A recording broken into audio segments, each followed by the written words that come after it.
Hello and welcome back to the Fit Chicks and Hormones podcast. My name is Angie Marone and I am your host.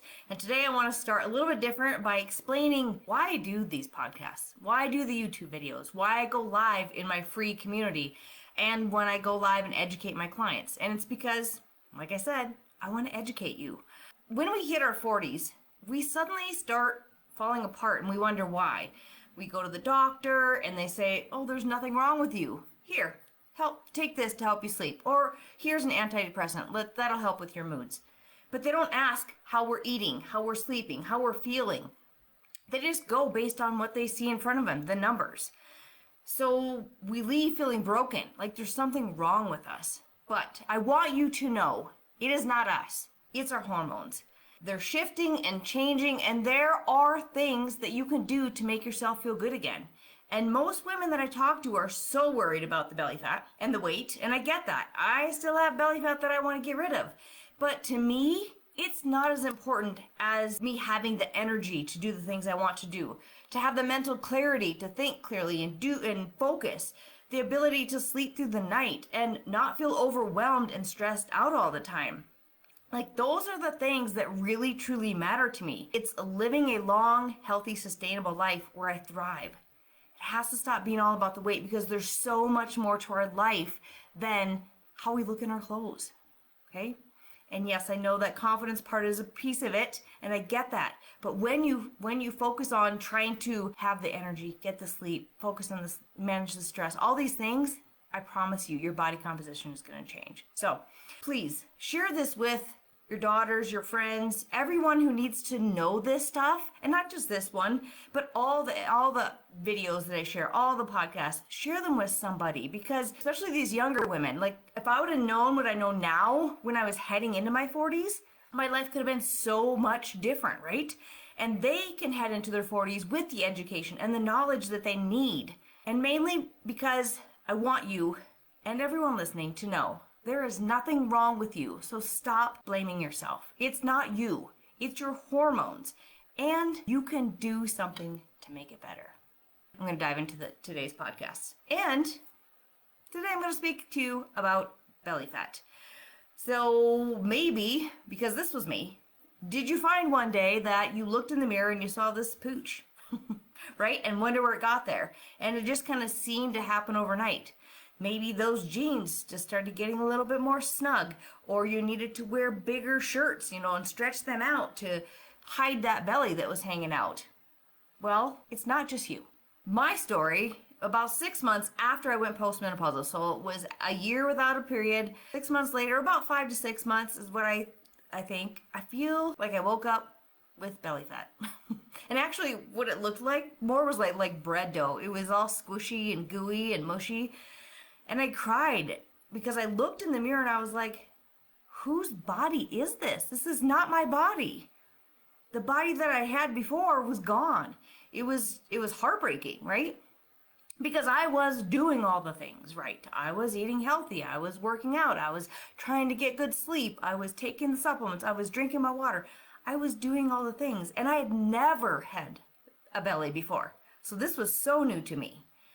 I remember buying large tank tops because I wanted to hide my belly bulge. I didn't want people seeing it, especially when I was teaching bootcamp classes. I wanted to hide it. But when I wore them, I looked like I was drowning them because they were really too big. But I didn't care because I just wanted to hide my belly. And I know some of you can probably relate to this, right? And it wasn't until I did the research that I learned why this is happening, why it happened to me overnight, and what I could do about it. And that is what I want to teach you today. I want to educate you so you understand what is happening, so you stop putting blame on yourself, and you hopefully start to take action, right? So first, let's talk about what is actually going on, because understanding that is the first step to working with your body instead of pushing against it, okay? So let's talk about the hormone estrogen, right? This hormone is not just about reproduction, because we usually think about it, having babies and getting pregnant and all that. But it's actually what has been protecting your metabolism for decades. Estrogen is what helps determine where your body fat stores. So before menopause, it directed the fat storage maybe more to your hips, your thighs, and your buttocks. That was me. That's where mine was, right? And that classic pear shape that most women have.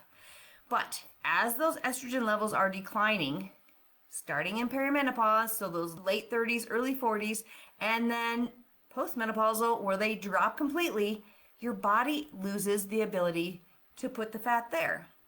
So without enough estrogen, your body starts storing fat more like a man, right in the middle, right around your belly.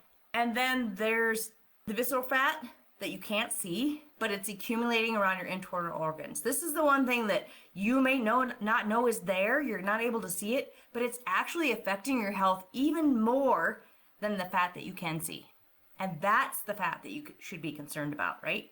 And it's not just all about the estrogen. Obviously, that's what's storing the fat in your belly, but there are also other things that are happening as you're going into these menopausal years that are affecting your body's ability to lose belly fat. So starting in your 30s and increasing more as you go into menopause, we are naturally losing muscle mass, about 3 to 5% per decade. And after 30, this accelerates after menopause. So it's huge. This is a big thing. If you are in your 30s, you need to start lifting weights, okay? I'm just going to tell you that right now. And because when you have less muscle, that means you have a slower metabolic rate. So you're burning less calories at rest than you used to. So maybe you had a higher metabolism because you were younger, because you had more muscle. But as you start to lose it, you stop burning fat, okay? Also, declining estrogen affects how your body produces glucose. You may become more insulin resistant, meaning your cells don't respond well to insulin. And this makes it easier for your body to store the fat, especially around the middle. And it makes it harder to get rid of. And then menopause is just stressful on your body anyway, physically and emotionally, because your body is going through huge hormone shifts. So this is when your sleep is off and off, your stress levels are high, you feel more stress, right? And elevated cortisol, your stress hormone, again, will deposit the belly fat, right? Again, just one more thing added on top of everything. And then the poor sleep, because we're experiencing the hot flashes, the night sweats, the insomnia, just not able to sleep. So we're getting poor sleep. This leads to hunger cravings. And we're not as full. And we want more sugar. We want more carbs. And that leads to more belly fat. And like I mentioned, maybe it felt like it happened just overnight. But in perimenopause, your hormones are going up and down, kind of going like this. It's a little bit up and down. But you still have estrogen that you're producing. But then once you're postmenopausal, so 12 months without a period, that estrogen production drops, boom, just kind of like tanks on you. Like you really have nothing, right? And so it's doing this and then boom, a big drop. And that's why about 6 months afterwards, because my hormones were like, boom, dawn, boom, bam, there was the belly fat. There it was. But again, it's not your fault. These are your hormones doing what it's supposed to do. Your body is responding exactly the way that it's supposed to at this stage of life. It is putting the belly fat there to protect you. Even though you don't love it and you don't think you need it, that is what it's trying to do for you. And when you understand this, you understand what's happening, you can start to make changes to help get rid of the belly fat, okay? And that's what I'm going to talk about next. Some practical things that you can start doing today to support your body through this transition. Remember, I'm going to keep saying this over and over again. You can listen to everything I tell you to do, but if you don't take action, you can't expect things to change. Okay? These are simple. These are easy things. And if you can't do them all, start with one and then add upon them. So the first thing is you need to start prioritizing strength training over cardio. I'm not saying you can't do cardio, but you need to be adding those weights in. You have to be lifting heavy. And I know, like many years ago, doing more cardio, that got rid of fat on me like that. Easy. That helped me to drop weight like that. I get that. But right now, in the stage where you're at, building and maintaining muscle is so much more important, especially if you're trying to lose belly fat. So you want to do the strength training, 2 to 3 times a week. Focus on the bigger lifts like squats, lunges, presses, rows, things like that, push-ups, right? That are working your entire body, and challenge yourself. Don't be picking up those little tiny weights. Pick up the heavier weights. Every time I work out, I strive to get a little bit heavier every single time. Muscle is a metabolically active tissue, which means it burns calories even at rest. So if you have more muscle, I'm burning calories just sitting here talking to you, right? Because I have more muscle. So the more muscle you have, the higher the metabolic rate, the easier it is to burn body fat and burn belly fat. Okay, that's number one. So strength train. Number two, you want to manage your blood sugar like your life depends on it, because it honestly does. So how do you do this? You focus on pairing your protein with every meal and snack. So that means you don't eat carbohydrates alone. Always, always, always add protein or healthy fat to slow down that glucose absorption. Make sure you start your day with a protein-rich breakfast rather than grabbing toast or a muffin as you head out the door. Those are not going to help you, right? This helps stabilize insulin throughout the day and reduces the tendency to store fat around your belly. So protein in every single meal, eating a high-protein breakfast to start your day. Excuse me. And then you need to figure out your stress management.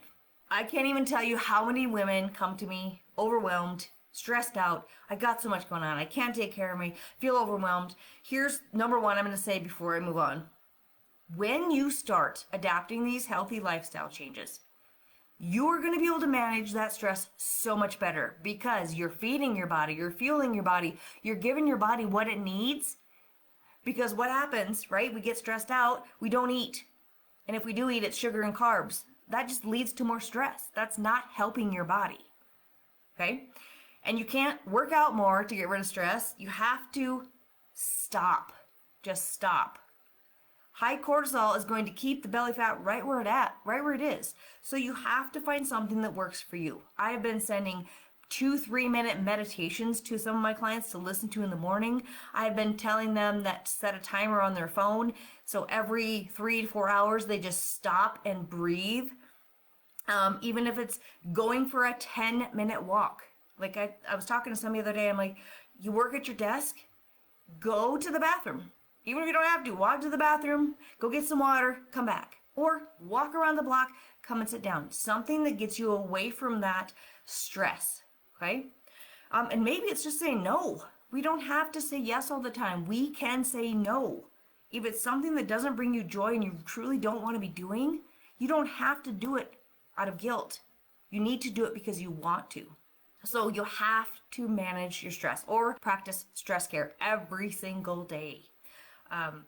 And like I said, it could be easy as just deep belly breathing. That's the number one thing that you can do anywhere you're at. Your stress management or stress care practice is just as important as going to work out, okay? As brushing your teeth. That's what I want to say, as brushing your teeth, okay? So you need to do it. Next, you need to fix your sleep. And now, you're probably going, I've been trying, I can't sleep.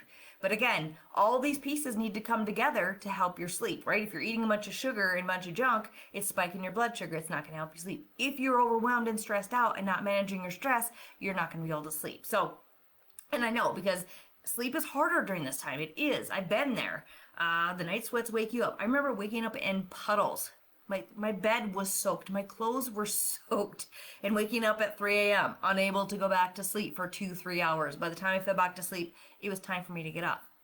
But when you have poor sleep, it increases your ghrelin, which is your hunger hormone. It decreases your leptin, which is your fullness hormone.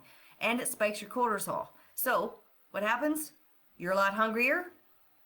You are eating a lot of sugar, you're eating a lot of carbs, you're eating whatever comes in front of your face, and you never feel hungry. And it's spiking your cortisol. So what can you do? Manage your stress. Even if it's deep breathing before you go to bed, or listening to a 2-minute meditation before you go to bed. Something. Journaling. Lights down, right? Keep your room cool. Stay off this thing. Stay off your phone. That is not helping you, right? Go to the bed at the same time. Don't be going to bed at 8 o'clock one night and 11 o'clock the next night. And you should be in bed before 10:30. Because after that, that's when your body starts to repair. And if you're missing out on those key times that your body is repairing, you're going to miss out. Even trying to get 15 to 30 minutes more of sleep can make a difference in how your body stores fat. So if you're somebody who stays up late, try get into bed 15 minutes early for a week or two. Then do another 15 minutes, okay? Just think of it as, again, it's just as important as brushing your teeth. You need to get sleep and you need to create a routine. So going from being on the computer to jumping into bed is not going to work. Being on your phone to jumping into bed is not going to work. And another thing we can do is adjust your eating window and your portion sizes. So, and this could be for many of you, eating more food, because we don't want to restrict calories. This actually backfires and slows down your metabolism. And I will tell you, 100%, almost every single woman that I work with, they are not eating enough food. They're not eating enough protein. They're not eating enough food. You need to focus on eating and eating the right combinations of foods. Eating breakfast in the morning, I say 3 meals and a mid-afternoon snack, because that mid-afternoon is about when we get tired, we get moody, we have cravings. Eat that mid-afternoon snack so that you aren't starving at dinner and just eating whatever you find, right? Something else you could try is fasting. Now, short fasting, 12, 13 hours. That's all you need to do. That's simple. Finish eating dinner at 7 o'clock, eat at 7 o'clock the next morning. This allows your body to actually burn stored fat and improves insulin sensitivity, right? You don't want to fast any longer than that because it could cause more cortisol issues leading to more belly fat. And especially, maybe you could fast longer when you were, again, in your 20s, maybe even early 30s, but your 40s and beyond, fasting is probably not going to be the 16 to 20 to 40 hour, whatever. Fasting is not going to work. I tried it. It did not work. It backfired on me. Okay? Eat your breakfast. Eat within 12 to 13 hours. What that allows you to do is your body to repair itself, right? Instead of constantly feeding it food. Stick to the 3 meals and a snack, and then try to do 12 hours from the time you go to bed till the time you wake up. So there are 5 tips to help you with the belly fat. Now, those aren't anything that are extreme. They aren't going to cost you any more money. They're simple things that you can start adding into your lifestyle right now, right? When you work with your body instead of against it, everything is going to change. This isn't going to happen overnight. These aren't quick fixes. This is how you are supporting your body through this transition and giving it what it actually needs. It's going to take a little bit of time. You're a little bit older. It's okay, right? Your body isn't betraying you. It's not your fault. It's adapting. It's changing right now. And when you know what is happening and what you can do about it, you can make changes right alongside it. Had I known this stuff when I was in my 40s, again, I didn't start looking into this till I went into postmenopausal, which was 47. If I had known this in my early 40s, I would have done so many things different, which would have made my 40s so much better. But I struggled for 7 years and then some. But if I'd known these things and I would have taken action then, it would have made things so much easier. So everything we talked about, so the blood sugar balance, walking after your meals, getting enough sleep, managing your stress, right? These are the exact kind of habits that I'm helping women put into place inside my free 7-day metabolism reboot challenge. And it's starting on November 17th.